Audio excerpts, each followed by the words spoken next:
Amazing facts, ஆச்சரியமான உண்மைகள் ஊழியங்கள் மூலமாக நடைபெறும் தானியேல் மற்றும் வெளிப்படுத்தலின் தீர்க்க தரிசனங்கள் தொடர் வேதபாட கூட்டங்களுக்கு உங்களை இயேசுவின் நாமத்தில் அன்போடு வாழ்த்தி நான் வரவேற்கின்றேன். இந்த நாளின் இலவச பிரதிக்கான அறிமுகத்தை உங்களுக்கு நான் செய்ய விரும்புகிறேன். தூய்மையும் வல்லமையும் என்ற தலைப்பில் அழகான சிறிய வேதபாட நூல் உங்களுக்காக இலவசமாய் காத்திருக்கிறது. இதை பெற்று நீங்கள் இதில் உள்ள சத்தியங்களை கற்றுக்கொள்ள வேண்டும் என்றால் எங்களுடைய தொலைபேசி எண்ணுக்கு நீங்கள் அழைக்கும்படி உங்களை அன்போடு நான் கேட்டுக்கொள்கின்றேன்.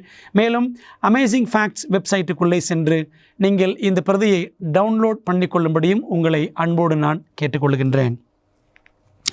பிரியமானவர்களே, இந்த நாளின் தலைப்பு என்னவென்றால் தூய்மையும் வல்லமையும் என்ற தலைப்பிலே நாம் பாடத்தை கற்றுக்கொள்ள இருக்கிறோம். ஜெபத்தோடு நாம் ஆரம்பிக்கலாமா? பரிசுத்தமுள்ள பிதாவே, இந்த அருமையான நேரத்திற்காக உமக்கு நன்றி சொல்கிறோம். எங்களுக்கு அருமையான தீர்க்க தரிசன பாடங்களை நீர் கற்றுக் கொடுக்கிறீர், அதற்காக ஸ்தோத்திரம். கர்த்தர் எங்கள் மீது கொண்டிருக்கிற அக்கறை, நீர் காட்டும் அன்பு எல்லாவற்றுக்காக நன்றி செலுத்துகிறோம். பரிசுத்த ஆவியானவர் தாமே பரலோகத்தின் பரிசுத்த சத்தியங்களை எங்களுக்கு நீர் கற்றுத்தர காத்திருக்கிறோம். எங்கள் கண்களை திறந்தருளும், எங்கள் இருதயங்களை திறந்தருளும். கர்த்தாவே சொல்லும், நாங்கள் கேட்கிறோம். இயேசுவின் நாமத்தில் ஜெபிக்கிறோம் நல்ல பிதாவே, ஆமென். சீரியா தேசத்தில் இருந்த ஒரு படைத்தலைவன் யார் என்றால் நாகமான். அவன் ஒரு பராக்கிரமசாலியாக, நல்ல செல்வாக்கு படைத்த ஒரு மனிதனாக இருந்தவன். ஆனால் அவன் ஒரு அஞ்ஞானி, ஆண்டவரை மெய் தெய்வத்தை அறியாத ஒரு மனிதன்.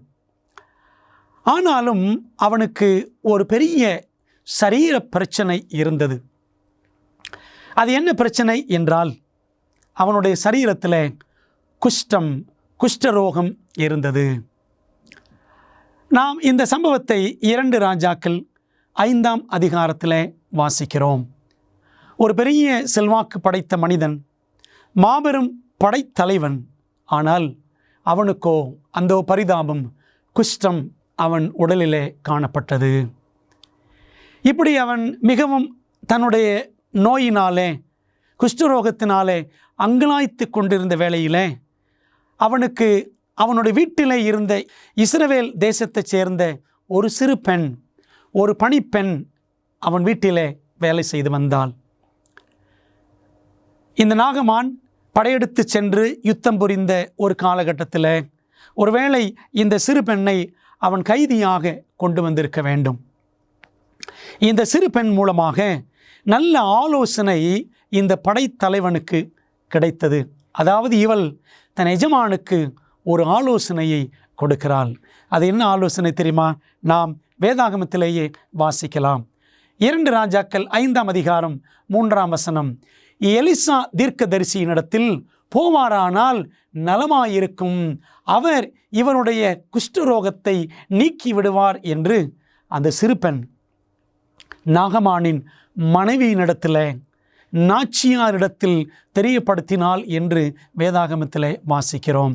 நாச்சியார் என்றால் ஒரு மாபெரும் மனிதனுடைய மனைவியைத்தான் நாச்சியார் என்று சொல்லுவார்கள். அன்பான தேவ பிள்ளைகளே, இப்படி தன் மனைவியின் மூலமாக வந்த இந்த ஆலோசனையை எஜமான் நாகமான் ஏற்றுக்கொள்ளுகிறான். இந்த செய்தியை கேள்விப்பட்ட நாகமான் அந்த சிறுமி சொன்னாலே, இஸ்ரவேலிலே சமாரியாவுக்கு சென்று அங்கே எலிசா தீர்க்கதரிசியை பார்த்தால் அவர் எனக்கு சுகம் கொடுப்பார். நான் அவரை போய் பார்க்கும் பொழுது அவர் என்னை அன்போடு வரவேற்று எனக்கு மரியாதை செய்து என் நோயை அவர் கண்ணார நேருக்கு நேராக பார்த்து என்னை தொட்டு சுகமாக்குவார் என்று அவன் நினைத்தான். ஆனால் நாகமான் நினைத்தபடி எலிசா தன் வீட்டை விட்டு வெளியே வரவில்லை. நாகமானுடைய பிரச்சனை என்ன என்பதை நேரிலே பார்க்கவில்லை எலிசா. மாறாக எலிசா ஒரு வேலைக்காரனை அனுப்பி நாகமானிடத்தில் என்ன செய்ய வேண்டும் என்று சொன்னார். என்ன சொன்னார் தெரியுமா? எலிசா தன் வேலைக்காரன் மூலமாக நாகமானிடத்தில் வேதம் சொல்லுகிறது. 2 ராஜாக்கள் 5ஆம் அதிகாரம் 10ஆம் வசனம். நீ போய் யோர்தானில் 7 தரம் ஸ்நானம் பண்ணு, அப்பொழுது உன் மாம்சம் மாறி நீ சுத்தமாவாய் என்ற ஒரு சிகிச்சை முறையை எலிசா தன் வேலைக்காரன் மூலமாக நாகமானுக்கு தெரியப்படுத்தினார். ஆனால் நமக்கு கதை தெரியும். இந்த நாகமானுக்கு கோபம் உண்டாகிவிட்டது. நான் எவ்வளவு பெரிய படைத்தலைவன், இந்த எலிசா என்னை நேரிலே வந்து சந்திப்பார் என்று நினைத்தேன்.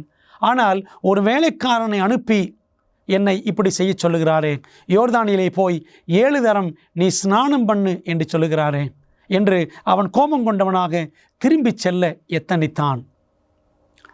வேதம் சொல்லுகிறது, நாகமானின் படை வீரர்களில் ஒருவன் நாகமானை பார்த்து, ஐயா, உங்களிடத்தில் தீர்க்கதரிசி ஒரு பெரிய காரியத்தை சொல்லியிருந்தால் நீர் செய்திருப்பீர் அல்லவா? ஆனால் ஒரு சின்ன காரியத்தை செய்ய சொன்னதனால் நீர் ஏன் செய்யாமல் போகிறீர்?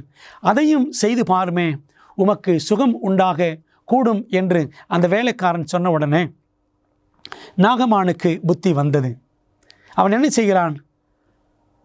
அப்படியா, நிச்சயமாக தீர்க்கதரிசி சொன்னதை நான் செய்தால் என்ன என்று அவன் ஏற்றுக்கொண்டு யோர்தான் நதியிலே அவன் ஒவ்வொரு முறையும், முதல் முறை, 2ஆம் முறை, 3ஆம் முறை என்று 6 தடவை வரை அவன் மூழ்கி பார்த்தான். சுகம் கிடைக்கவில்லை. 7ஆவது முறை எலிசா தீர்க்கதரிசி சொன்னது போலவே அவன் 7 முறையும் மூழ்கி எழுந்த பொழுது அவனுடைய சரீரம் ஒரு சிறு பிள்ளையின் மாம்சத்தை போல் மாறியது. ஒரு புதிய சரீரம் பெற்றவனாக அவன் யோர்தான் நதியை விட்டு வெளியே வந்தான். அவன் சுகம் பெற்றான் என்று வேதாகமம் சொல்லுகிறது. அன்பான தேவப்பிள்ளைகளே, வேதாகம காலங்களில் குஷ்டரோகம் என்பது ஒரு கொடுமையான வியாதி. அப்படி வியாதிப்பட்டவர்களை மக்கள் மத்தியிலிருந்து, சமுதாயத்திலிருந்து பிரித்து விடக்கூடிய ஒரு கொடுமையான நோய். அன்பான தேவப்பிள்ளைகளே, குஷ்டரோகத்தை போலவே இன்றைக்கு உலகமெங்கிலும் ஒரு கொடிய வியாதி மக்களை பீடித்திருக்கிறது. அது என்னவென்றால் பாவம் என்ற ஒரு வியாதிதான். பாவம் என்ற குஷ்டரோகத்திலிருந்து நீங்களும் நானும் கழுவப்பட வேண்டும். இந்த பாவம் எல்லாரையும் பிடித்திருக்கிறது. நம்ம எல்லாருமே பாவத்தினால் பாதிக்கப்பட்டிருக்கிறோம். பிரியமான தேவப்பிள்ளைகளே, நாம் எப்படி விடுதலை பெற முடியும்? நாம் எப்படி கழுவப்பட முடியும் என்று நம் மனதிலே கேள்வி எழுகிறது அல்லவா? யோர்தானிலே நாகமான் போய் 7 தரம் மூழ்கினான்.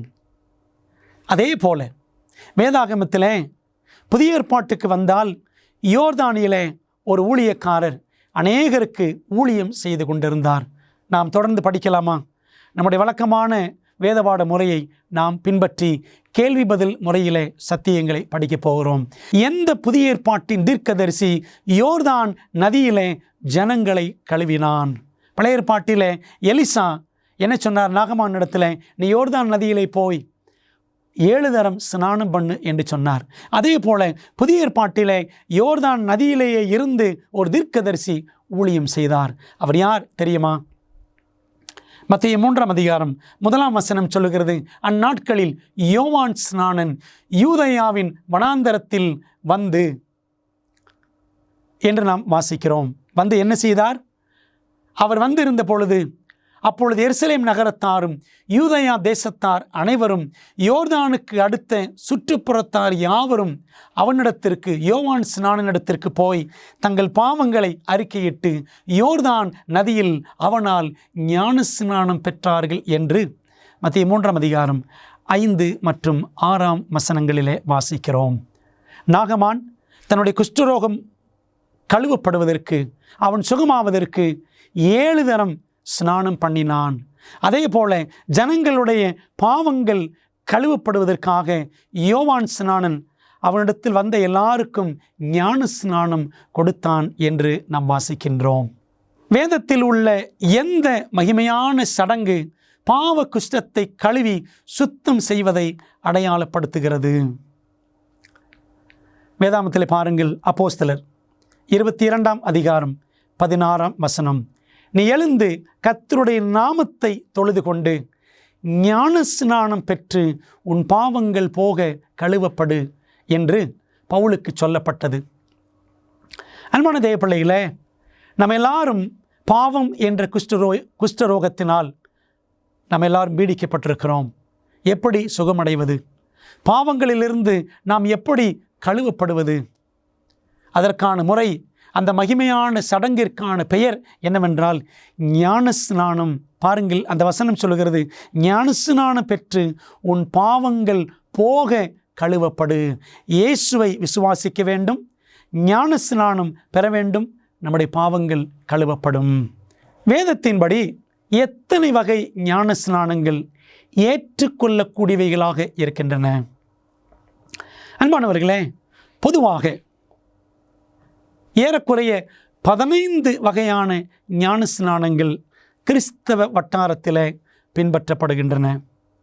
என்னென்ன செய்வார்கள் என்றால், தண்ணீரை ஊற்றுவார்கள், ஊற்றுதல் ஞானஸ்நானம். தண்ணீரை தெளிப்பார்கள், தெளிப்பு ஞானஸ்நானம். குழந்தைக்கு ஞானஸ்நானம் கொடுப்பார்கள், குழந்தை ஞானஸ்நானம். எண்ணெயை ஊற்றுவார்கள். அதுபோல தொலைபேசி வழியாக அழைத்து உங்களுக்கு ஞானஸ்நானம் கொடுக்கிறோம் என்று சொல்லுவார்கள். இப்படி ஏறக்குறைய 15 வகையான ஞானஸ்நானங்கள் இருக்கின்றன. ஆனால் வேதம் அங்கீகரிக்கக்கூடிய ஞானஸ்நானம் எது என்பதை நாம் பார்க்க வேண்டும் அல்லவா? வசனம் சொல்லுகிறது, எபேசியர் 4ஆம் அதிகாரம் 5ஆம் வசனத்தில், ஒரே கர்த்தரும் ஒரே விசுவாசமும் ஒரே ஞானஸ்நானமும், ஒன் பேப்டிசம் என்றுதான் வேதம் நமக்கு தெளிவாக சுட்டி காட்டுகிறது. ஞானஸ்நானம் என்றால் என்ன? பிரியமானவர்களே, கிரேக்க பாஷையில் பேப்டைசோ என்ற சொல்லுக்கு நீரில் மூழ்கி அல்லது அமிழ்ந்து, அதாவது தண்ணீரில் மூழ்கச் செய்வது என்ற அர்த்தத்தை உடைய கிரேக்க வார்த்தை தான் பேப்டைசோ. ஆங்கிலத்தில் டு இம்மர்ஸ் என்று சொல்வார்கள். தண்ணீரிலே மூழ்குதல் என்று அந்த வார்த்தைக்கான பொருள்.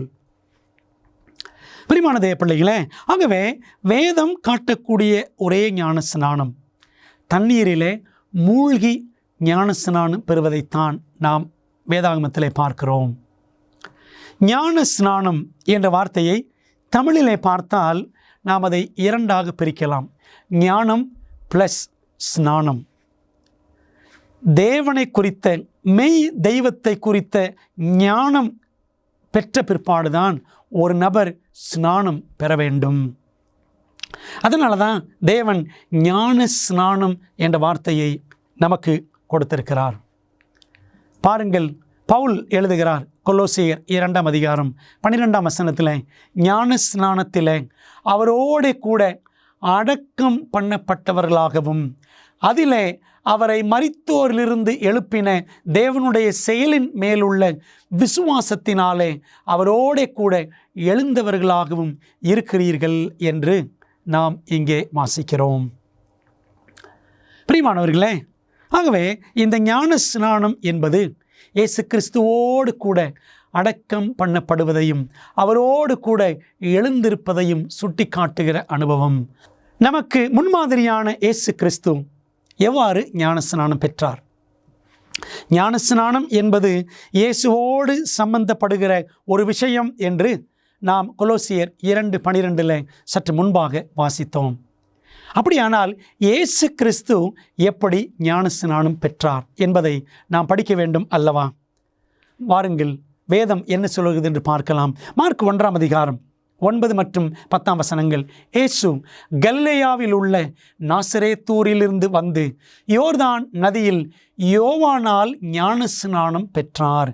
அவர் ஜலத்திலிருந்து கரையேறின உடனே வானம் திறக்கப்பட்டது என்று வாசிக்கிறோம். பாருங்கள், யோவான் ஸ்நானன் இயேசு கிறிஸ்துவுக்கு ஞானஸ்நானம் கொடுக்கிறார். அப்படி ஞானஸ்நானம் பெற்றவர் எங்கே ஞானஸ்நானம் பெற்றார் என்றால் வசனம் சொல்லுகிறது, அவர் ஜலத்திலிருந்து கரையேறினார். அதாவது தண்ணீருக்குள்ளே இருந்து அவர் வெளியே வந்திருக்கிறார். என்ன அர்த்தம்? ஆண்டவர் இயேசு கிறிஸ்து தண்ணீரிலே மூழ்கி ஞானஸ்நானம் எடுத்திருக்க வேண்டும். அதனால தான் அவர் ஜலத்திலிருந்து கரையேறினார் என்று வாசிக்கிறோம். நீங்கள் யோவான் சுவிசேஷத்தில் நீங்கள் படித்து பாருங்கள்.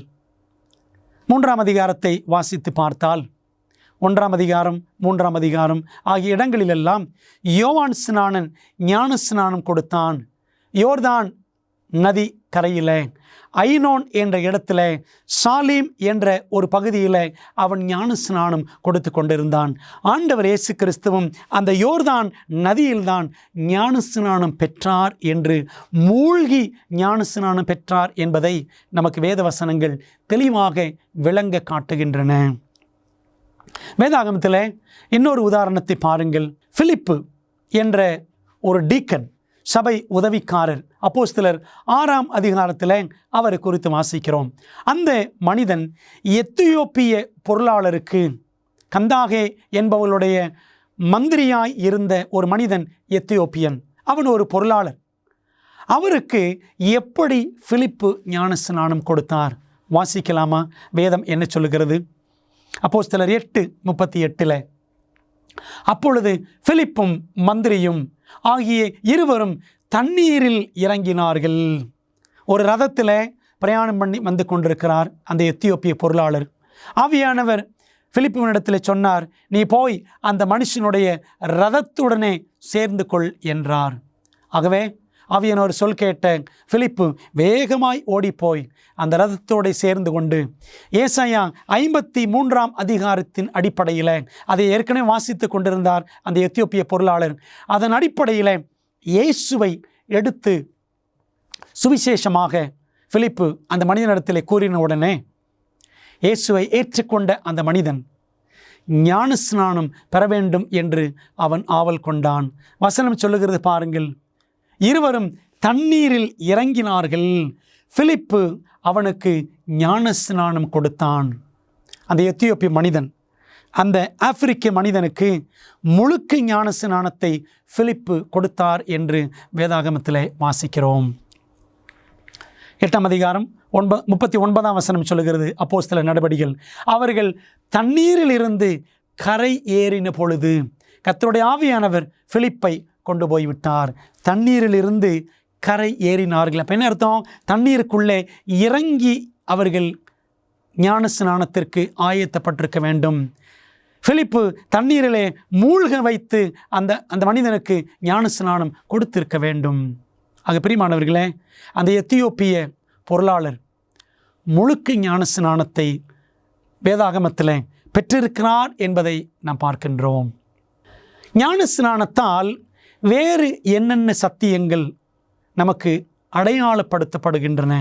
ரோமர் 6ஆம் அதிகாரத்தை ஞானஸ்நானம் என்றதுமே நாம் படித்தாக வேண்டும். அந்த 6ஆம் அதிகாரத்தில் முதல் 4 வசனங்களை படித்து பாருங்கள். அதில் 4ஆம் வசனத்தை மட்டும் நாம் வாசிக்கலாம். மேலும் பிதாவின் மகிமையினாலே கிறிஸ்து மரித்தோரிலிருந்து எழுப்பப்பட்டது போல நாமும் புதிதான ஜீவன் உள்ளவர்களாய் நடந்து கொள்ளும்படிக்கு அவனுடைய மரணத்திற்குள்ளாக்கும் ஞான ஸ்நானத்தினாலே கிறிஸ்து உடனே கூட அடக்கம் பண்ணப்பட்டோம். தொடர்ந்து வசனம் சொல்லுகிறது, ஆதலால் அவருடைய மரணத்தின் சாயலில் நாம் இணைக்கப்பட்டவர்களானால் அவர் உயிர்த்தெழுதலின் சாயலிலும் இணைக்கப்பட்டிருப்போம் என்று ரோமர் 6ஆம் அதிகாரம் 4 மற்றும் 5ஆம் வசனங்கள் நமக்கு உணர்த்துகின்றன. இந்த ஞான ஸ்நானத்தில் நாம் பார்க்கிறோம், ஆண்டவர் இயேசு கிறிஸ்துவினுடைய மரணம், புதைக்கப்படுதல், உயிர்த்தெழுதல் ஆகிய 3 காரியங்கள் அடங்கி இருக்கிறதை நாம் பார்க்கிறோம். ஞானஸ்நானம் பெறும்பொழுது தண்ணீரிலே ஒரு நபர் அப்படியே மல்லாக்க அவர் மூழ்கடிக்கப்படுகிறார். மூழ்கப்படக்கூடிய அந்த மனிதன், ஞானஸ்நானம் பெறக்கூடிய மனிதரை தண்ணீரிலே முழுக வைத்து பிற்பாடு அவரை தண்ணீரை விட்டு எழுப்புகிறோம். அன்பானவர்களே, ஆகவே அந்த தண்ணீரிலே மூழ்கச் செய்யக்கூடிய காரியமானது மரணத்தை சுட்டி காட்டுகிறது. ஆண்டவர் இயேசு கிறிஸ்து எனக்காக மரித்தார். ஆகவே நானும் என்னுடைய பாவங்களுக்காக மரிக்கிறேன் என்ற அடையாளம்தான் தண்ணீரிலே முழுகுதல். அப்படி முழுகும் பொழுது அந்த நபர் தண்ணீரிலே முற்றிலுமாய் அவர் புதைக்கப்படுகிறார் சில வினாடிகளுக்கு. அப்படி தண்ணீரிலே புதைக்கப்படும் பொழுது என்ன அர்த்தம் அப்படின்னா, என்னுடைய பழைய வாழ்க்கையை, பாவ வாழ்க்கையை நான் புதைக்கின்றேன், என்னுடைய பாவ வாழ்க்கைக்கு நான் மரிக்கின்றேன். ஆண்டவர் இயேசு கிறிஸ்து நம்முடைய பாவங்களுக்காக மரித்தார் அல்லவா? அப்படி தண்ணீரிலே தண்ணீரிலே மூழ்கிய பிற்பாடு அந்த நபரை தண்ணீரை விட்டு வெளியே எழுப்ப வேண்டும். ஆண்டவர் இயேசு கிறிஸ்துவும் நமக்காக மரித்து அவர் கல்லறையிலே வைக்கப்பட்டு 3ஆம் நாளிலே உயிரோடு அவர் எழுந்தார். அதே போல நாமும் பழைய வாழ்க்கைக்கென்று மரித்து புதிதான ஜீவனுள்ளவர்களாய் நாம் நடக்கும்படி மறுபடியும் ஆவிக்குரிய ஜீவன் பெற்று நம் ஆண்டவருக்காக வாழும்படி எழுந்திருக்கிறோம் என்பதைத்தான் ஞானஸ்நானம் நமக்கு சுட்டி காட்டுகிறது. ஆகவே ஒரு நபர் ஞானஸ்நானம் பெறும் பொழுது இயேசுவின் மரணம், இயேசுவின் அடக்கம் பண்ணப்படுதல், இயேசுவின் உயிர்த்தெழுதல் ஆகிய 3 காரியங்களுமே ஞானஸ்நானத்தில் அடங்கியிருக்கிறது என்பதை அவர் புரிந்து கொள்வார். ஆக பிரியமானவர்களே, ஞானஸ்நானம் என்பது ஏதோ வெறும் சடங்கு என்று மாத்திரம் நினைத்து விடக்கூடாது. ஞானஸ்நானம் எவ்வளவு முக்கியமானது வாசிக்கலாமா? மார்க்கு 16ஆம் அதிகாரம் 16ஆம் வசனத்தில் இயேசுவே சொல்லியிருக்கிறார், விசுவாசம் உள்ளவனாகி ஞானஸ்நானம் பெற்றவன் ரட்சிக்கப்படுவான், விசுவாசியாதவனோ ஆக்கினைக்குள்ளாக தீர்க்கப்படுவான். ஆண்டவர் இயேசு கிறிஸ்துவை விசுவாசித்து ஞானஸ்நானம் பெறுகிறவர்களுக்கு ரட்சிப்பு உண்டு என்று இயேசுவே சொல்லியிருக்கிறதை நாம் பார்க்கின்றோம். பிரியமான தேவ பிள்ளைகளே, மேலும் இரட்சகர் இயேசு ஞானஸ்நானம் குறித்து என்ன சொல்லியிருக்கிறார்? யோவான் 3ஆம் அதிகாரம் 5ஆம் வசனம், ஒருவன் ஜலத்தினாலும் ஆவியினாலும் பெறமாவிட்டால் தேவனுடைய ராஜ்யத்தில் பிரவேசிக்க மாட்டான் என்று மெய்யாகவே மெய்யாகவே உனக்கு சொல்லுகிறேன் என்று இயேசுவானவர் நிக்கோதேமுவிடத்திலே சொன்னார். ஆகவே ஜலத்தினாலும் தண்ணீரினாலும் பிறக்க வேண்டும், பரிசுத்த ஆவியினாலும் பிறக்க வேண்டும். இந்த ஜலம் என்பதை 2 விதமாக சொல்லலாம். தாயின் வயிற்றிலே பிறக்கும் பொழுது ஒரு குழந்தை ஜலத்திற்குள் தான் கிடக்கிறது, பனிக்குடத்தில் தான் இருக்கிறது. ஆகவே ஜலத்தினால் பிறப்பது. இதை எப்படியும் எடுத்துக்கொள்ளலாம், தண்ணீரிலே மூழ்கி எழுந்திருப்பதையும் குறிக்கும். அப்படி தாயின் வயிற்றிலே பிறக்கிறவன், தண்ணீரிலே மூழ்கி எழுகிறவன் பரிசுத்த ஆவியினாலும் அவன் ஞானஸ்நானம் பெற்றிருக்க வேண்டும். பரிசுத்த ஆவியினாலே ஒவ்வொரு நாளும் வழிநடத்தப்பட வேண்டும். பரிசுத்த ஆவியின் ஞானஸ்நானத்தை நாம் பெற்றிருக்க வேண்டும். பிரியமான தேவ பிள்ளைகளே, இந்த பரிசுத்த ஆவியின் ஞானஸ்நானம் குறித்து நாம் வருகிற வகுப்புகளிலே படிக்கப் போகின்றோம். ஆகவே ஞானஸ்நானம் என்பது அவ்வளவு முக்கியமானது. தேவனுடைய ராஜ்யத்தில் பிரவேசிக்க வேண்டும் என்று சொன்னால் நாம் ஞானஸ்நானம் பெற வேண்டும். ஏற்கனவே உங்களுக்கு சொன்னேன், ஞாபகம் இருக்கிறதா? யோவான் 3ஆம் அதிகாரம், வேதாகமத்தில் 1000வது அதிகாரம், 1000 வருட அரசாட்சியில் பரலோகத்தில் தேவனோடு நாம் வாழ வேண்டும் என்று சொன்னால், அவரோடு இருக்க வேண்டும் என்று சொன்னால், வேதாகமத்தில் 1000வது அதிகாரத்தின் அனுபவத்தை நாம் அடைந்தாக வேண்டும். அதாவது ஞானஸ்நானம் பெற வேண்டும், அதாவது நாம் மறுபிறப்பு அடைய வேண்டும் என்பதைத்தான் ஆண்டவர் இயேசு கிறிஸ்து மிக அழகாக யோவான் 3ஆம் அதிகாரத்தில் சுட்டி காட்டுகிறார். வேதாகம தீர்க்க தரிசனத்தில் வெளிப்படுத்தப்பட்டுள்ளபடி நம்முடைய மோசமான உலகத்திற்கான தேவனின் திட்டத்தை அறிய விரும்புகிறீர்களா? உங்கள் மிகப்பெரிய சவால்களுக்கு நடைமுறையான நம்பகமான தீர்வுகள் வேண்டுமா? ஊக்கமளிக்கும் மற்றும் அறிவூட்டும் ஆச்சரியமூட்டும் உண்மைகள் வேதாகம பாட வழிகாட்டிகள் 27 அழகான வரைகளை மற்றும் நேரடியான பதில்களை புரிந்து கொள்ள எளிதான வகையில் வேதத்தின் அடிப்படையில் சிறப்பான மேலான பாடங்களை வழங்குகின்றது. ஒவ்வொரு ஆய்வு வழிகாட்டியும் உங்கள் வாழ்க்கையின் மிக முக்கியமான உண்மைக்கான பொருத்தமான வேதாகம பதில்களை நோக்கி உங்களை வழிநடத்தும். நான் எப்படி ஆரோக்கியமான ஐக்கியத்தை பெறுவது? இயேசு எப்போது எப்படி மீண்டும் வருவார்? மேலும் இப்படி பல கேள்விகளுக்கு உங்கள் எதிர்காலத்தை வாய்ப்பாக விட்டுவிடாதீர்கள். ஆச்சரியமூட்டும் உண்மைகள் வேதாகம பாட வழிகாட்டிகளிடமிருந்து உங்கள் வாழ்க்கையை சத்தியத்துடன் மாற்றுங்கள். ஆங்கிலம், இந்தி, தமிழ் மற்றும் தெலுங்கு மொழிகளில் கிடைக்கிறது.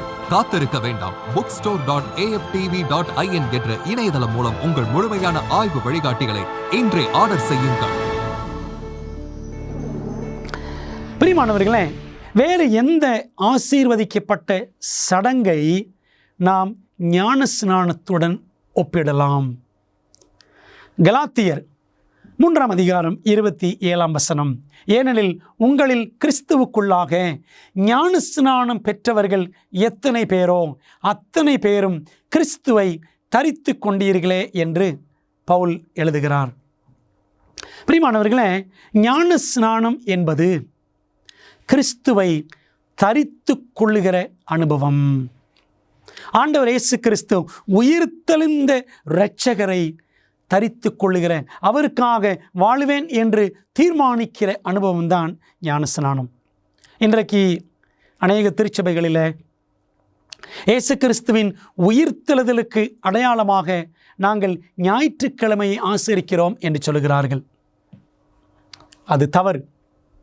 ஆண்டவர் இயேசு கிறிஸ்துவின் உயிர்த்தெழுதலை எது குறிக்கிறது என்று சொன்னால், நாம் ஞானஸ்நானம் பெறுகிறோமே, பாவங்களுக்காக மரித்து நீதிக்கென்று பிழைக்கத்தக்கதாக நாம் ஞானஸ்நானம் பெறுகிறோமே, அதுதான் உயிர்த்தெழுதலின் அனுபவத்திற்கு அடையாளமாக இருக்கிறது. பழைய பாவ வாழ்க்கையை தண்ணீரிலே புதைத்துவிட்டு ஒரு புதிய வாழ்க்கைக்காக உயிர்த்தெழும் அனுபவம்தான் ஞானஸ்நானம். ஆகவே உயிர்த்தெழுதல் நினைவாக ஞாயிறு ஆசரிப்பு என்பது சரியில்லை. உயிர்த்தெழுதலின் நினைவாக ஞானமுழுக்கு பெற்று இயேசுவை போல் வாழ்வது, அதுதான் மிகவும் சரியானது. அன்பான தேவப்பிள்ளைகளே, நாம் இப்படி புரிந்து கொண்டவர்களாக ஞானஸ்நானம் பெற்றோமா? வேதாகமம் சொல்லக்கூடிய முழுக்கு ஞானஸ்நானத்தை நாம் பெற்றிருக்கிறோமா? யோசித்து பாருங்கள். பரமேறுவதற்கு முன் இயேசு தமது ஜனங்களுக்கு கொடுத்த கட்டளை என்ன? பாருங்கள், வேதாகமத்தில் வாசிக்கிறோம். மத்தேயு 28:19, ஆகையால் நீங்கள் புறப்பட்டு போய் சகல ஜாதிகளையும் சீஷராக்கி பிதா குமாரன் பரிசுத்த ஆவியின் நாமத்திலே அவர்களுக்கு ஞானஸ்நானம் கொடுத்து என்று ஆண்டவர் சொன்னார். ஆண்டவர் இயேசு கிறிஸ்து பரலோகம் செல்வதற்கு முன்பாக அவர் கொடுத்த மாபெரும் ஊழிய கட்டளை என்னவென்றால், புறப்பட்டு போங்கள், எல்லாருக்கும் சத்தியங்களை சொல்லுங்கள், பிதா குமாரன் பரிசுத்த ஆவியின் நாமத்தினாலே ஞானஸ்நானம் கொடுங்கள். என்ன ஞானஸ்நானம்? முழுக்கு ஞானஸ்நானம். தண்ணீரிலே மூழ்கி முழுவதுமாய் தண்ணீருக்குள்ளே மூழ்கடிக்கப்பட்டு எடுக்கிற ஞானஸ்நானம். இந்த ஒரே ஒரு ஞானஸ்நானம் தான் வேதாகமம் அங்கீகரிக்கிற, பரலோகம் ஆமோதிக்கிற ஞானஸ்நானம்.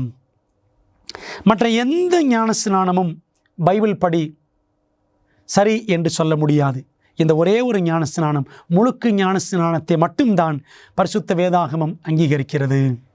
ஞானஸ்நானத்தின் போலியான கருத்துக்கள் அனைத்தும் எங்கிருந்து தோன்றின?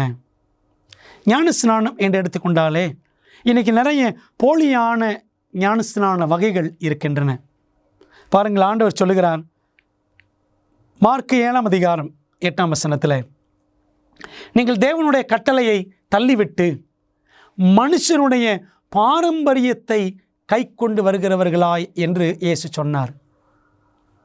ஆண்டோடைய கட்டளை அப்புறப்படுத்தப்பட்டு மனிதர்களுடைய பாரம்பரியங்கள் எல்லாம் சபைக்குள்ளே ஏறக்குறைய கிபி 3ஆம் நூற்றாண்டிலிருந்தே நுழைய ஆரம்பித்து விட்டன. கான்ஸ்டன்டைன் என்ற ரோம சக்கரவர்த்தியின் காலத்தில் எத்தனையோ விதமான அஞ்ஞான பழக்க வழக்கங்கள் சபைக்குள்ளே புகுந்து விட்டன. சரித்திரம் சொல்லுகிறது, கிபி 1311ஆம் வருஷம் ராவண்ணா ஆலோசனை சங்கத்தில் கூடி வந்த சபையின் பிதாக்கள் எல்லாரும் ஒன்று கூடி என்ன தீர்மானம் செய்தார்கள்? தெளிப்பு ஞானஸ்நானம், போரிங் டைப் ஆஃப் பேப்டிசம், ஊற்றுதல் ஞானஸ்நானம், ஸ்ப்ரிங்கிளிங் டைப் ஆஃப் பேப்டிசம், தண்ணீரை தெளிப்பது, தண்ணீரை ஊற்றுவது, இப்படியெல்லாம் செய்து உங்களுக்கு ஞானஸ்நானம் கொடுக்கிறோம் என்று சொல்லக்கூடிய பழக்க வழக்கத்தை அந்த 14ஆம் நூற்றாண்டிலிருந்து சபைக்குள்ளே புகுத்தி விட்டார்கள். ஆனால் பிரியமானவர்களே, அதிகாரப்பூர்வமான ஞானஸ்நானம், ஒரு கிறிஸ்தவனுக்கு அதிகாரப்பூர்வமான போதனை எங்கிருந்து வருகிறது என்றால் பைபிளில் இருந்து தான் வருகிறது. பரிசுத்த ஆவியானவர் தான் கற்றுக் கொடுக்க வேண்டும். எந்த ஒரு ஆலோசனை சங்கத்திலோ எந்த ஒரு கமிட்டியிலோ சத்தியங்கள் தீர்மானிக்கப்படுவதில்லை. கமிட்டியிலே அல்லது ஆலோசனை சங்கங்களிலே பாரம்பரியங்களை கொண்டு வரலாம். ஆனால் பிரியமானவர்களே, பாரம்பரியங்கள் நம்மை ரட்சிக்காது. பாரம்பரியங்கள் என்பது மனிதனால் ஏற்படுத்தப்பட்டது. அப்படித்தான் இந்த தண்ணீர் ஊற்றுதல் ஞானஸ்நானம், தண்ணீர் வைத்து தெளிக்கும் ஞானஸ்நானம், இன்னும் குழந்தை ஞானஸ்நானம் போன்ற வேதத்தில் சொல்லப்படாத எல்லாவித போலியான ஞானஸ்நானங்களும் சபைக்குள்ளே புகுந்தன. பிரியமான தேவ பிள்ளைகளே, தேவனுடைய சத்தியத்திற்கு மேலாக மனிதனுடைய போதனைகளை வைப்பதை குறித்து வேதாகமம் என்ன கூறுகிறது பாருங்கள். மத்தேயு 15ஆம் அதிகாரம் 9ஆம் வசனத்திலே வாசிக்கிறோம். மனுஷருடைய கற்பனைகளை உபதேசங்களாக போதித்து வீணாய் எனக்கு ஆராதனை செய்கிறார்கள் என்று ஏசாயா தீர்க்கதரிசி நன்றாய் சொல்லியிருக்கிறான் என்று இயேசு சொன்னார். மத்தேயு 15:9. ட்ரெடிஷன் ஆர் ட்ரூத், பாரம்பரியமா சத்தியமா, எது முக்கியம் என்பதை நாம் தான் ஜெபத்தோடு தீர்மானிக்க வேண்டும். கலாத்தியர் 1:8 வாசிக்கிறோம். நாங்கள் உங்களுக்கு பிரசங்கித்த சுவிசேஷத்தை அல்லாமல் நாங்களாவது வானத்திலிருந்து வருகிற ஒரு தூதனாவது வேறொரு சுவிசேஷத்தை உங்களுக்கு பிரசங்கித்தால் அவன் சபிக்கப்பட்டவனாய் இருக்க கடவன். அன்பான தேவ பிள்ளைகளே, அடியேனும் உங்களுக்கு இந்த சத்தியங்களை வேதத்தின் அடிப்படையில் கற்றுக் கொடுத்து வருகின்றேன். கர்த்தருக்கு மகிமை உண்டாவதாக. ஆனால் வேதத்திற்கு புறம்பாக போதிப்பேன் என்று சொன்னால் நானே சபிக்கப்பட்டவனாய் இருப்பேன் என்பதிலே சந்தேகம் இல்லை. அன்பான தேவ பிள்ளைகளே, அதைத்தான் பவுலும் சொல்லுகிறான். ஆண்டவருடைய வசனத்தின்படிதான் போதிக்க வேண்டும். இந்த வசனம் அல்லாமல் வேறு வகையாக மனுஷர் பாரம்பரியங்களை, மனுஷருடைய கட்டளைகளை போதிக்கிறவன் சபிக்கப்பட்டவனாய் இருப்பான். பிரியமான தேவ பிள்ளைகளே, கொஞ்சம் யோசித்து பாருங்கள். இன்றைக்கி நாம் கிறிஸ்தவர்கள் என்று சொல்லிக்கொண்டு கடைபிடிக்கக்கூடிய எல்லாவித பழக்க வழக்கங்களும், திருச்சபையில் இருக்கிற எல்லாவித முறைமைகளும், பலவிதமான சடங்காச்சாரங்கள் எல்லாம் வேதத்தின் அடிப்படையில் தான் நாம் கடைபிடிக்கின்றோமா? அதில் மிக குறிப்பாக இந்த ஞானஸ்நானம் வேதத்தின் அடிப்படையில் தான் நாம் எடுக்கிறோமா, கொடுக்கிறோமா என்று யோசித்து பார்க்க வேண்டும். முழுக்க ஞானஸ்நானத்திற்கு பதிலாக பரிசுத்த ஆவியானவரால் பெறப்படும் ஞானஸ்நானம் கொடுக்கப்பட்டதா? இன்றைக்கி நிறைய திருச்சபைகளில் தண்ணீர் ஞானஸ்நானத்தை காட்டிலும் நான் பரிசுத்த ஆவியினால் ஞானஸ்நானம் பெற்றுவிட்டேன் என்று சொல்லுகிறார்கள். ஆகவே பரிசுத்த ஆவியின் ஞானஸ்நானம் பெற்றுவிட்டால் தண்ணீர் ஞானஸ்நானம் அவசியம் இல்லையா? யோவான் ஸ்நானன் சொல்லும் பொழுது கூட, நான் உங்களுக்கு ஜலத்தினால் ஞானஸ்நானம் கொடுக்கிறேன், எனக்கு பின் ஒருவர் வருகிறார், அவர் உங்களுக்கு பரிசுத்த ஆவியினாலும் அக்கினியினாலும் ஞானஸ்நானம் கொடுப்பார் என்று யோவான் ஸ்நானன் சொன்னார். பிரியமானவர்களே, தண்ணீர் ஞானஸ்நானம் முதன்மைப்படுத்தப்பட்டிருக்கிறதை நாம் யோவானின் அனுபவத்திலிருந்தே பார்க்கிறோம். வேதம் என்ன சொல்லுகிறது பாருங்கள். பேதுரு அவர்களை நோக்கி, நீங்கள் மனம் திரும்பி ஒவ்வொருவரும் பாவ மன்னிப்புக்கென்று இயேசு கிறிஸ்துவின் நாமத்தினாலே ஞானஸ்நானம் பெற்றுக்கொள்ளுங்கள். அப்போஸ்தலர் 2:38. அப்பொழுது பரிசுத்த ஆவியின் வரத்தை பெறுவீர்கள். முதலாவது தண்ணீர் ஞானஸ்நானம், அடுத்து பரிசுத்த ஆவியின் ஞானஸ்நானம் என்ற ஒரு அழகான வரிசையை பேதுரு சொல்லுகிறதை நாம் அப்போஸ்தலர் 2ஆம் அதிகாரத்தில் வாசிக்கிறோம்.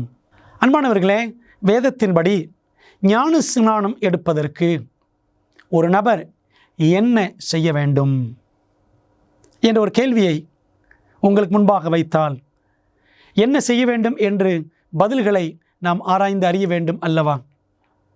பார்க்கலாம். மத்தேயு 28:19-20 இயேசு சொன்னார், நீங்கள் புறப்பட்டு போய் எல்லாரையும் சீஷராக்கி, சகல ஜாதிகளும் சீஷராக்கி, நான் உங்களுக்கு உபதேசித்த யாவையும் சகல உபதேசங்களையும் அவர்களுக்கு கற்றுக் கொடுங்கள் என்று இயேசு சொன்னார்.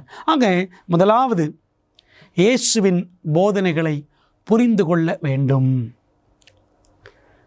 அடுத்தபடியாக மார்க்கு 16:16 வாசிக்கிறோம், இயேசுவின் எல்லா போதனைகளையும் விசுவாசிக்க வேண்டும், விசுவாசம் உள்ளவனாகி ஞானஸ்நானம் பெற்றவன் ரட்சிக்கப்படுவான். ஆண்டவர் இயேசு கிறிஸ்துவினுடைய போதனைகள் எல்லாம் கற்றுக்கொள்ள வேண்டும். கற்றுக்கொள்வதோடு நின்று விடாமல் அதை விசுவாசிக்க வேண்டும். மூன்றாவது, அப்போஸ்தலர் 2:38 வாசிக்கிறோம், இப்பொழுது வாசித்தோம் அல்லவா, நீங்கள் எல்லாரும் மனம் திரும்ப வேண்டும், பழைய பாவங்களை விட்டு மனம் திரும்ப வேண்டும், தேவனை விட்டு என்னை பிரிக்கக்கூடிய எந்த பாவத்தையும் எல்லா பாவத்தையும் விட்டு விலக வேண்டும். மனம் பாவத்தின் மேல் இருக்கிறது என்று சொன்னால் அந்த பாவத்திலிருந்து விலகிவிட வேண்டும். அதுதான் மனம் திரும்புதல். சத்தியங்களை கற்றுக்கொள்ள வேண்டும், சத்தியங்களை விசுவாசிக்க வேண்டும், பாவத்திலிருந்து மனம் திரும்ப வேண்டும். நான்காவதாக, பாவத்திலிருந்து விலகுவதற்கு நம்மை ஒப்படைக்க வேண்டும். ரோமர் 6 அதிகாரம் 5-6 வசனங்கள், லூக்கா 3:7-8 ஆகிய வசனங்கள் எல்லாம் படித்து பாருங்கள். அங்கே வாசிக்கிறோம், நம்முடைய பாவங்களை நாம் என்ன செய்ய வேண்டும்? உணர்ந்து ஒத்துக்கொண்டு நாம் விலக வேண்டும். ரோமர் 6 அதிகாரத்தில் வசனம் 6 பாருங்கள், நாம் இனி பாவத்துக்கு ஊழியம் செய்யாதபடிக்கு பாவ சரீரம் ஒளிந்து போகும் பொருட்டாக நம்முடைய பழைய மனுஷன் அவரோடு கூட சிலுவையில் அறையப்பட்டதென்று அறிந்திருக்கிறோம். இனிமேல் நான் இயேசுவுக்கு ஊழியம் செய்வேன், பாவத்திற்கு ஊழியம் செய்ய மாட்டேன் என்று நாம் நம்மை ஒப்படைக்க வேண்டும். அடுத்தபடியாக கிறிஸ்துவை சொந்த இரட்சகராக ஏற்றுக்கொண்டு மறுபிறப்பின் அனுபவத்தை நாம் பெற வேண்டும். யோவான் 3 அதிகாரம் 3 மற்றும் 5 வசனங்கள் ஏற்கனவே படித்திருக்கிறோம். நாம் ஜலத்தினாலும் ஆவியினாலும் ஞானஸ்நானம் பெற வேண்டும் என்று பார்த்தோம் அல்லவா? ஆகவே ஞானஸ்நானம் பெறுவதற்கு இந்த படிநிலைகள் ஒவ்வொன்றையும் நாம் கடந்து வர வேண்டியது மிகவும் அவசியம். பொதுவாகவே எல்லாருக்கும் இன்னொரு கேள்வி எழும்புவது வழக்கம். ரீபேப்டிசம், மீண்டும் ஒரு முறை ஞானஸ்நானம் எடுக்கலாமா? ஏற்கனவே நான் எடுத்து விட்டேன், மறு ஞானஸ்நானம் சரியா என்று அநேகர் கேள்வி கேட்பது உண்டு. இதற்கு வேதாகமத்தில் என்ன ஆதாரம் இருக்கிறது என்றும் கேட்பார்கள். அப்போஸ்தலர் நடபடிகள் 19 அதிகாரம் 2 மற்றும் 3 வசனங்கள், பவுல் எபேசு என்ற பட்டணத்திற்கு வந்த பொழுது அங்கே 12 சீஷர்களை அவர் சந்திக்கிறார். அவர்களை பார்த்து பவுல் கேட்ட கேள்வி, நீங்கள் விசுவாசிகளான போது பரிசுத்த ஆவியை பெற்றீர்களா என்று கேட்டான். இந்த 12 பேரும் எபேசு பட்டணத்தில் இருந்து இயேசுவை ஏற்றுக்கொண்டவர்கள். நீங்கள் பரிசுத்த ஆவியை பெற்றீர்களா, நீங்கள் விசுவாசிகளான போது பரிசுத்த ஆவியை பெற்றீர்களா என்று கேட்டான். அதற்கு அவர்கள் பரிசுத்த ஆவி உண்டென்பதை நாங்கள் கேள்விப்படவே இல்லை என்றார்கள். அப்பொழுது அவன், அப்படியானால் நீங்கள் எந்த ஞானஸ்நானம் பெற்றீர்கள் என்றான். அதற்கு அவர்கள், யோவான் கொடுத்த ஞானஸ்நானம் பெற்றோம் என்றார்கள். அப்பொழுது பவுல், யோவான் தனக்கு பின் வருகிறவராகிய கிறிஸ்து இயேசுவில் விசுவாசிகளாய் இருக்க வேண்டும் என்று ஜனங்களுக்கு சொல்லி மனம் திரும்புதலுக்கேற்ற ஞானஸ்நானத்தை கொடுத்தானே என்றான். அதை கேட்டபோது அவர்கள் கர்த்தராகிய இயேசுவின் நாமத்தினாலே ஞானஸ்நானம் பெற்றார்கள் என்று வாசிக்கிறோம். மனம் திரும்புதலுக்கேற்ற ஞானஸ்நானத்தை யோவான் ஸ்நானினிடத்திலே பெற்றிருந்த அவர்கள் பரிசுத்த ஆவியை குறித்து அவர்கள் கேள்விப்படவில்லை, பரிசுத்த ஆவியை குறித்து அவர்கள் படிக்கவில்லை. அது அவர்களுக்கு புதியதொரு சத்தியமாக இருந்தது. அன்பான தேவப்பிள்ளைகளே, ஒருவேளை எதற்காக மறுஞான ஸ்நானம் எடுக்கலாம் என்றால், முதலாவது காரியம், நான் கிறிஸ்தவனாக இருந்து என்னுடைய கிறிஸ்தவ ஆவிக்குரிய அனுபவத்திலிருந்து நான் தடம் புரண்டு போய் பாவத்திற்குள்ளே உலகத்திற்குள்ளே விழுந்து வழிதப்பி போனேன், மீண்டும் ஆண்டவரிடத்திலே வர விரும்புகிறேன் என்று வாஞ்சிக்கிறவர்கள் மறுஞான ஸ்நானம் பெறலாம். மட்டுமல்ல, நான் படித்திருக்கிற புதிய சத்தியம், இந்த சத்தியம் எனக்கு தெரியவில்லையே, நான் இதை கடைபிடிக்காதவனாக இதுவரைக்கும் வாழ்ந்து வந்திருக்கிறேன், இந்த சத்தியம் இப்பொழுதுதான் எனக்கு தெரிந்திருக்கிறது, நான் இதற்கு ஏற்ப கீழ்ப்படிந்து நான் நடப்பேன், உதாரணமாக 10 கட்டளைகள். 10 கட்டளைகளை பற்றி எனக்கு தெரியாது. ஓய்வு நாள் 7ஆம் நாளாகிய சனிக்கிழமை எனக்கு தெரியாது. இந்த சத்தியங்களை நான் கடைபிடிக்க வேண்டும் என்று நீங்கள் ஒப்பு கொடுப்பீர்கள் என்று சொன்னால் மறு ஞான ஸ்நானம் எடுப்பது தவறில்லை. பாருங்கள், பவுல் குறித்து நாம் வாசித்தோம். அப்போஸ்தலர் 19 அந்த 12 பேர் பரிசுத்தாவி குறித்து கேள்விப்படவே இல்லை. அந்த பரிசுத்தாவி குறித்து சத்தியத்தை பெற்ற பிற்பாடு அவர்கள் மறு ஞான ஸ்நானம் பெற்றார்கள். அன்பான தேவப்பிள்ளைகளே, நமக்கு தேவன் ஒரு விசேஷித்த வெளிச்சத்தை கொடுக்கும் பொழுது, நாம் அது நிமித்தம் உணர்வு அடையும் பொழுது மறு ஞான ஸ்நானம் பெறலாம். வேதாகமம் அதை ஆமோதிக்கிறது. ஞான ஸ்நானத்திற்கும் ஒருவர் சபையின் அங்கத்தினராக சேர்வதற்கும் ஏதேனும் தொடர்பு இருக்கிறதா? வேதவசனம் சொல்லுகிறது, அப்போஸ்தலர் 2:41, அவனுடைய வார்த்தையை, பேதுருவின் வார்த்தையை சந்தோஷமாய் ஏற்றுக்கொண்டவர்கள் ஞான ஸ்நானம் பெற்றார்கள். அன்றைய தினம் ஏறக்குறைய 3000 பேர் அந்த பெந்தெகோஸ்தே நாளிலே சேர்த்து கொள்ளப்பட்டார்கள். கிறிஸ்தவ சபையுடன் சேர்த்து கொள்ளப்பட்டார்கள். உண்மைதான், ஞான ஸ்நானம் ஒரு நபர் எடுக்கும் பொழுது it's an entrance into church family. திருச்சபை குடும்பத்தில் இணைவதற்கு அது ஒரு நுழைவாயிலாக இருக்கிறது. திருச்சபையில் ஒரு அங்கத்தினராக மாறுவதற்கு இந்த ஞான ஸ்நானம் ஒரு வழியாக இருக்கிறது. உண்மைதான். ஆனால் அதற்கும் அப்பாற்பட்ட மிகவும் மேலான சத்தியம் என்னவென்று சொன்னால், ஞான ஸ்நானம் பெறுகிற நபர் பரலோக குடும்பத்தில் ஒரு அங்கத்தினராக மாறுகிறார், தேவனுடைய பிள்ளையாக மாறுகிறார் என்பதுதான் மிகவும் மிகவும் முக்கியமான ஒரு செய்தி. அப்போஸ்தலர் 2:47, தேவனை துதித்து ஜனங்கள் எல்லாரிடத்திலும் தயவு பெற்றிருந்தார்கள். ரட்சிக்கப்படுகிறவர்களை கர்த்தர் அனுதினமும் சபையிலே சேர்த்து கொண்டு வந்தார். ஞானஸ்நானம் பெற்ற பிள்ளைகள் அநேகர் சபையிலே சேர்த்து கொள்ளப்பட்டே இருந்தார்கள், சேர்த்து கொள்ளப்பட்டு கொண்டே இருந்தார்கள் என்பதை நாம் அழகாக புரிந்து கொள்கிறோம்.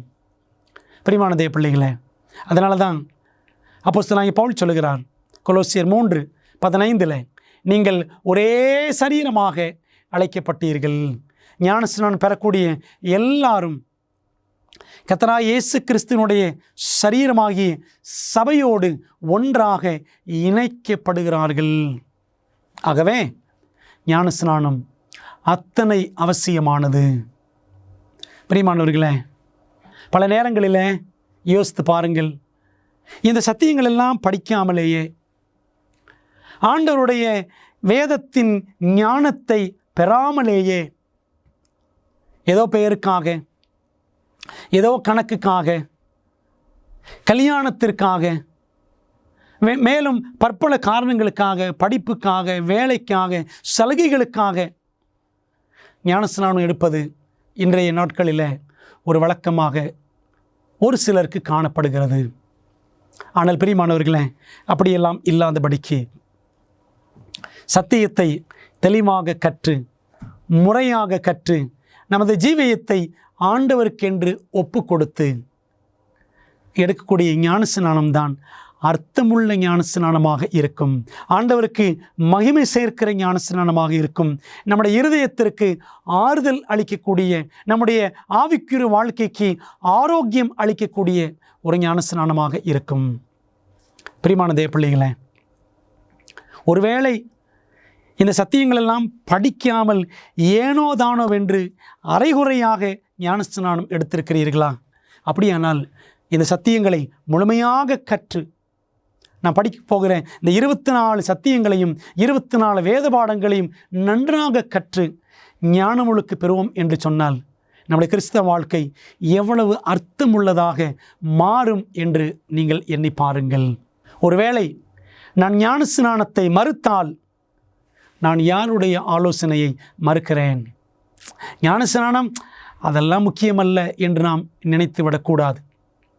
பாருங்கள், லூக்கா 7:30 பரிசேயரும் நியாய சாஸ்திரிகளுமோ அவனாலே ஞானஸ்நானம் பெறாமல் தங்களுக்கு கேடு உண்டாக தேவனுடைய ஆலோசனையை தள்ளிவிட்டார்கள் என்று லூக்கா 7:30 வாசிக்கிறோம். யோவான் ஸ்நானன் அநேகருக்கு ஞானஸ்நானம் கொடுத்தார். அவர் செய்திகளை, சத்தியங்களை சொல்லும் பொழுது வந்த யூதர்களில் அநேகர் பரிசேயர், நியாய சாஸ்திரிகள் அவங்க என்ன பண்ணாங்களா? யோவான் மூலமாக வந்த தேவனுடைய ஆலோசனையை, அவனாலே ஞானஸ்நானம் பெறாமல் தங்களுக்கு கேடு உண்டாக தேவனுடைய ஆலோசனையை தள்ளிவிட்டார்கள். பிரியமான தேவ பிள்ளைகளே, ஞானஸ்நானம் என்பது தேவனுடைய ஆலோசனை. மத்தேயு 3ஆம் அதிகாரம் 15, 16, 17 வசனங்களை படித்து பாருங்கள். இயேசு கிறிஸ்து ஞானஸ்நானம் பெறும் பொழுது அவர் ஞானஸ்நானம் பெற வந்தார்.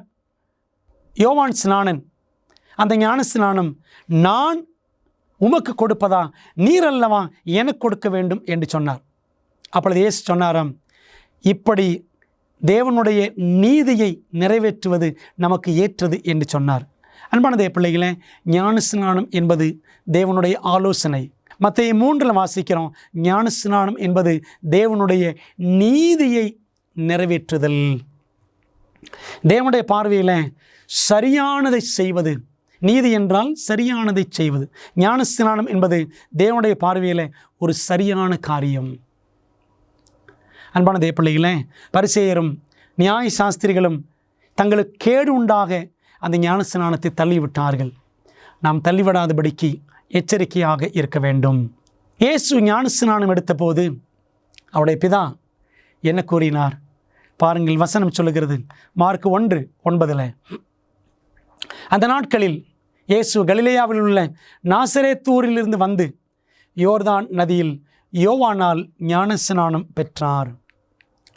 மார்க் 1:11 வாசிக்கிறோம், அன்றியும் நீர் என்னுடைய நேசகுமாரன், உம்மில் பிரியமாயிருக்கிறேன் என்று வானத்திலிருந்து ஒரு சத்தம் உண்டாயிற்று. ஆண்டவர் இயேசு கிறிஸ்து ஞானஸ்நானம் எடுத்த பொழுது, இவர் என்னுடைய நேசகுமாரன், இவரில் பிரியமாயிருக்கிறேன், இவருக்கு செவி கொடுங்கள் என்ற திவ்ய சத்தம், பிதாவின் சத்தம் வானத்திலிருந்து துணித்தது. ஆவியானவரும் புறாவின் ரூபத்தில் இயேசு கிறிஸ்துவின் மேல் இறங்கினார். பிரியமான தேவ பிள்ளைகளே, ஞானஸ்நானம் நாமும் பெறும் பொழுது எப்படி கிறிஸ்து பிதாவுக்கு பிரியமான குமாரன் என்று அங்கீகரிக்கப்பட்டாரோ, நாமும் ஞானஸ்நானம் பெறும் பொழுது தேவனுடைய பிள்ளைகள், தேவனுடைய குமாரன், தேவனுடைய குமாரத்தி என்று பரலோகத்தால் நாம் அங்கீகரிக்கப்படுகிறோம். ஒருவேளை நமக்கு அந்த சத்தம் கேட்காமல் போகலாம், ஆனால் அந்த சத்தம் நம்முடைய இருதயத்தில் ஆவியினோர் மூலமாக நிச்சயமாக துணிக்கும். அப்படியானால் அன்பான தேவனுடைய பிள்ளைகளே, நாம் ஞானஸ்நானத்தை அலட்சியப்படுத்தி விடாமல், நான் சத்தியங்களை படித்து ஞானஸ்நானம் பெறுவேன் என்ற லட்சியத்தை எடுத்துக்கொண்டு, வேதம் காட்டுகிற ஒரே ஞானஸ்நானம், முழுக்க ஞானஸ்நானத்தை பெற்றுக்கொள்ள நீங்கள் ஆயத்தப்படும்படி நான் உங்களை அன்புடன் இயேசு கிறிஸ்துவின் நாமத்தினாலே அழைக்கின்றேன். அப்போஸ்தலர் 22:16 வாசிக்கிறோம், பவுலுக்கு கொடுக்கப்பட்ட அழைப்பு. அனனியா என்ற சீஷன் பவுலுக்கு கொடுத்த அழைப்பை இன்றைக்கு ஆண்டவர் உங்களுக்கும் கொடுக்கிறார். இப்பொழுது நீ தாமதிக்கிறது என்ன? நீ எழுந்து கர்த்தருடைய நாமத்தை தொழுது கொண்டு ஞானஸ்நானம் பெற்று உன் பாவங்கள் போக கழுவப்படு என்றான். பிரியமானவர்களே, ஞானஸ்நானம் பெறும்பொழுது கர்த்தருடைய நாமத்தினாலே நம்முடைய பாவங்கள் கழுவப்படுகிறது. பாவம் கழுவப்படுவதற்காக இன்றைக்கு அநேகர் கோயில்களுக்கும் குளங்களுக்கும் புண்ணிய சேத்திரங்களுக்கும் தீர்த்த ஸ்தலங்களுக்கும் போகிறார்கள். ஆனால் எங்கே போக வேண்டும்? இயேசுவிடம் போக வேண்டும். கங்கைக்கும் யமுனைக்கும் போக வேண்டிய அவசியமில்லை. கர்த்தராகிய இயேசு கிறிஸ்துவிடம் விசுவாசத்தோடு வந்தால் போதுமானது.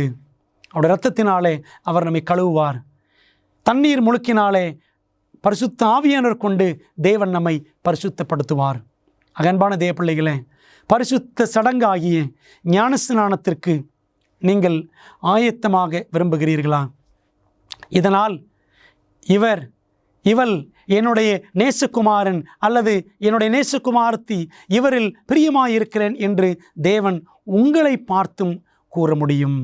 ஆகவே இயேசுவானவர் நமக்கு முன்மாதிரியாக அவரே தண்ணீரில் இறங்கி முழுக்கு ஞானஸ்நானம் பெற்றார்.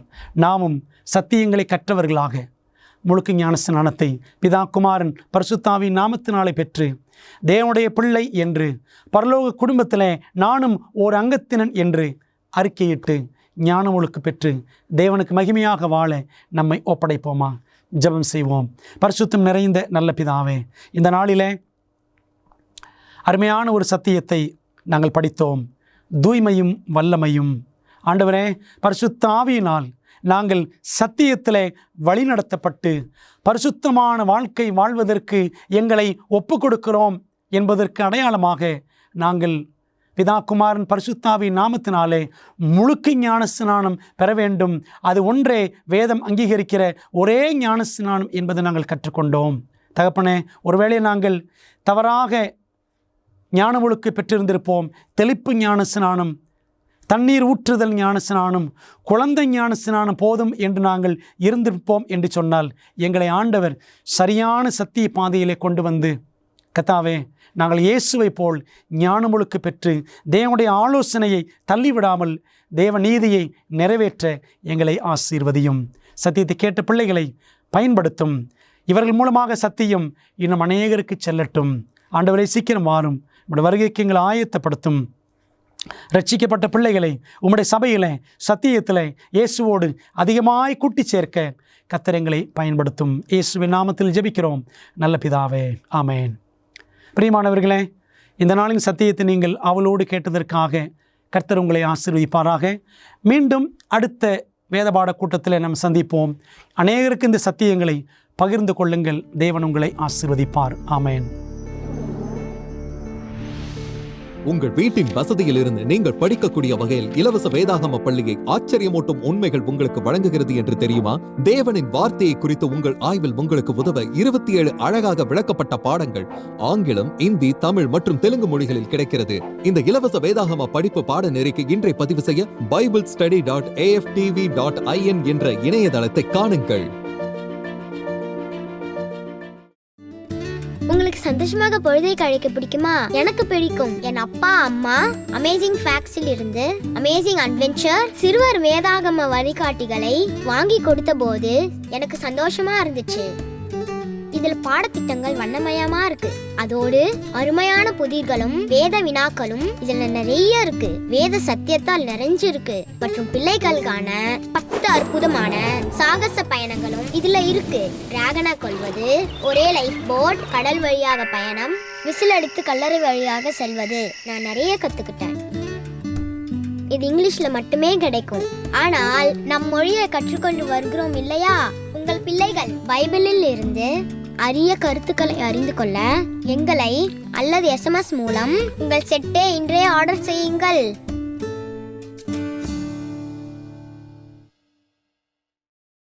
வேத பாட ஆராய்ச்சியில் போதுமான ஆச்சரியமான உண்மைகளை ஆய்வு செய்ய விருப்பமா? சத்தியம் நிறைந்த இந்த நிகழ்ச்சியை நீங்கள் சந்தோஷமாக காண அடுத்த வாரம் வரை காத்திருக்க வேண்டியதில்லை. இதன் அற்புதமான உண்மைகளை AFTV.org ஊடக நூலகத்தில் காணலாம். AFTV.org-இல் நீங்கள் காணொளி மற்றும் கேளலை விளக்க காட்சிகள் அனைத்தையும் அதனுடன் அச்சிடப்பட்ட உள்ளடக்கத்தையும் இலவசமாக பெறலாம்.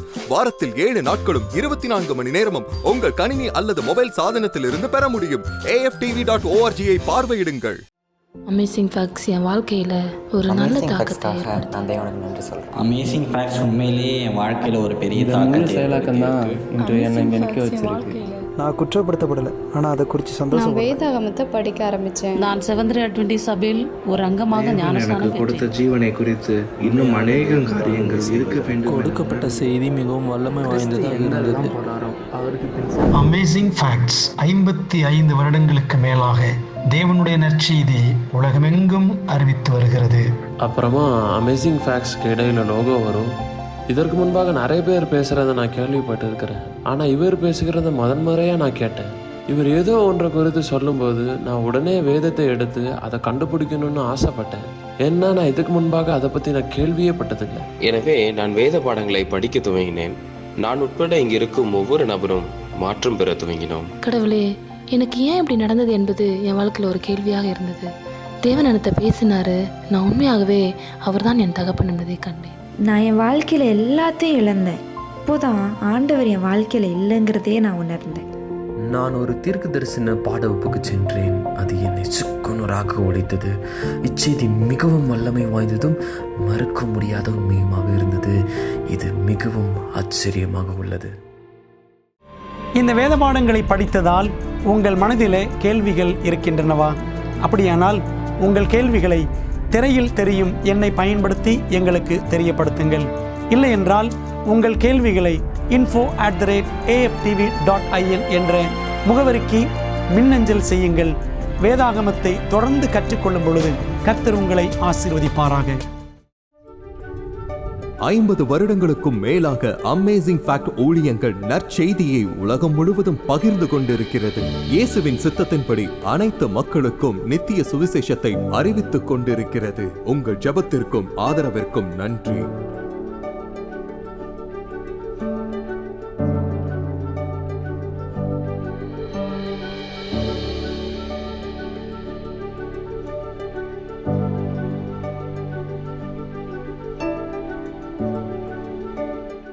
எங்கள் குழுவினரில் ஒருவர் உங்களுக்காக சிறப்பு ஜெபம் செய்ய நீங்கள் விரும்பினால் திரையில் தெரியும் எண்ணை பயன்படுத்தி எங்களை அழையுங்கள்.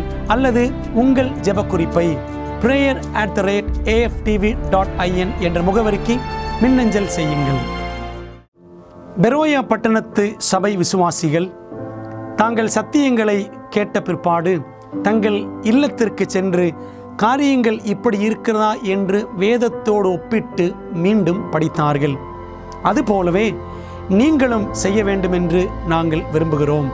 இந்த தீர்க்க தரிசன தொடர் கூட்டங்களில் ஒவ்வொரு நாளும் உங்களுக்கு அந்தந்த நாளுக்குரிய செய்தி சம்பந்தமான இலவச பிரதி அறிமுகப்படுத்தப்படுகிறது. ஆகவே அந்த இலவச பிரதியை நீங்கள் திரையில் தெரியும் தொலைபேசி எண்ணை பயன்படுத்தி எங்களோடு தொடர்பு கொண்டு பெற்றுக்கொள்ளலாம். அல்லது எங்களுடைய வெப்சைட்டுக்குள்ளே சென்று நீங்கள் அதை பதிவிறக்கம் செய்து கொள்ளலாம். நீங்கள் அந்த புத்தகங்களை பெற்றுக்கொண்டு படித்து வேதத்தில் உள்ளபடியே கற்றுக்கொள்ளுங்கள். நீங்கள் படித்த பிற்பாடு உங்கள் நண்பருக்கும் அதை பகிர்ந்து கொள்ளுங்கள்.